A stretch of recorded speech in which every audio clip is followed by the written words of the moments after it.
Hi guys, welcome to my channel. Welcome to YouTube. Welcome to Abria. My name is Charity Light, and on this channel I just shed more light to the things that we're going through and hoping by the end of it we get an answer.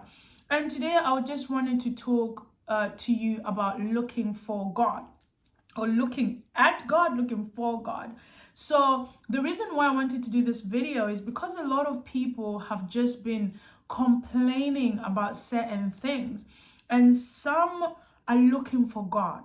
Like, where is God in my situation? My current situation right now, I can't see God. And we look for him outside of ourselves. We're looking for God somewhere else, as if he's traveled or is gone on vacation, right? Absolutely. And the key thing is, the word of God says, if you seek me, you'll find me. Right. And a lot of times we're not expecting to really find God. We're expecting God to be some sort of genie in a bottle, where that's not the case. Right. When he's omnipresent, he's always with us. And sometimes we expect God to show up in ways that he probably is not going to show up. So we may be thinking that we're going to get this big bang, this big demonstration, right? And the Lord is just showing up in like a soft whisper saying, this is what you need to do. So right. I absolutely agree with you. And I get that, because in the Bible there was a guy who had a tough time with the Lord. I think it was Isaiah, right? Isaiah was it? Elijah. Yeah. Is it Elijah? Yeah, Elijah. And when he was running from Jezebel. Yeah, and he was just like, God, where are you? And he thought God was in the storm, and God was in the thunder, and God was in this, and God was in that. And God was like in this small, still voice. Exactly. And what got me with that is that in the still, small voice, you have to be quiet. Absolutely. To hear the still, small voice. Absolutely. Because if you're loud, if you're in the thunder, in the storm, in the lightning, you cannot hear God. And how do you hear God in the still small voice? That's when you lock yourself up in a cave. So Elijah ended up being in a cave on his own in the quiet. And he heard God. Absolutely.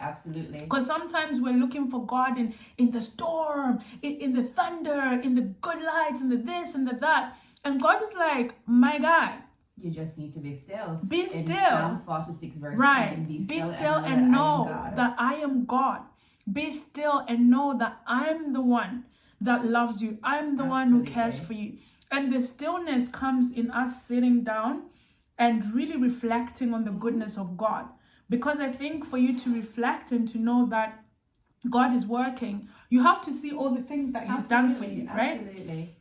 There's this hymn that I used to love. It says, count your blessings, name them one by one. Exactly going to say that. That right? Sometimes you just need to take pen and paper and write down what the Lord has done. Testify and look at it. And sometimes when we just have a record of what we know God has done for us in the past, it helps us to just be confident that he's coming through in the future. Right. And he's coming through even now. So it helps us in our waiting to be still, but also expecting. Right. And to know that God will come through. You know, I was speaking to my friend today, and I was just saying to him that sometimes we don't even believe that God is going to come through.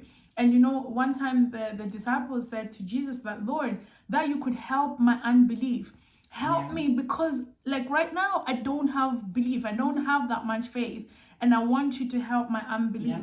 And I feel like sometimes we have to get pray, to that posture, to that place where we're like, Lord, I'm waiting on you. I'm depending on you. I'm counting on you. I'm looking up to the Creator, the maker of heaven and earth, the one who created all things, the one who was and is to come. Because on my own, I can't do it. Exactly. You know? And it's just acknowledging that we serve a big God. We serve a great God.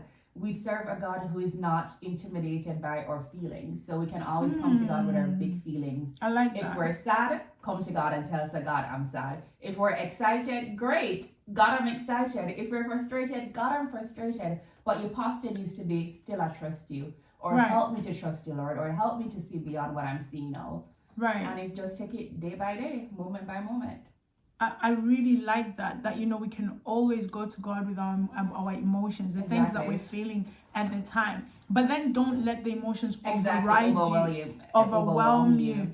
and or frustrate you, then I think that also comes with a stillness. Because then you can sit with the Lord, without having to run to all kinds of things, but you sit in him and just be still trust in him. And trust that he's going to do what he said he's going to do. Because sometimes when we ask for something from the Lord, but because we're not still, you'll miss it. Right, you miss it. And because with the unbelief, we put unbelief in there, and then you still miss that blessing. But when you are still in him and know that he's going to do what he says he's going to do. Because that's faith, and that's exercising your faith. He's the God of the impossible. Amen. He says, I will do it for you. Whatever you ask, I will do it for you. But in the doing, we also have to sit still and know that the one who has created everything cares for us. Exactly, and he's coming through. And he wants us to have whatever it is that we desire. You just have to ask. All we have to do is ask, and you will receive. Mm-hmm. So going back to my question or my statement before, where we say we're looking for God, because we feel like God is not in our situation, God is not answering my prayer, God is not doing this, and God is not doing that. But the thing is, God is here. Exactly. He's within us. He's within us in the stillness, in the quiet, and everything that you need and desire. He's providing. He's providing. It's there already. There's somebody at my door, guys. I'm going to end this video here, but I just really wanted to encourage you on that and know that God is inside you. Don't go looking for him in other places. God bless you, and I'll see you soon. Remember, you are the light of the world, a city on a hill that cannot be hidden. God bless you. Amen.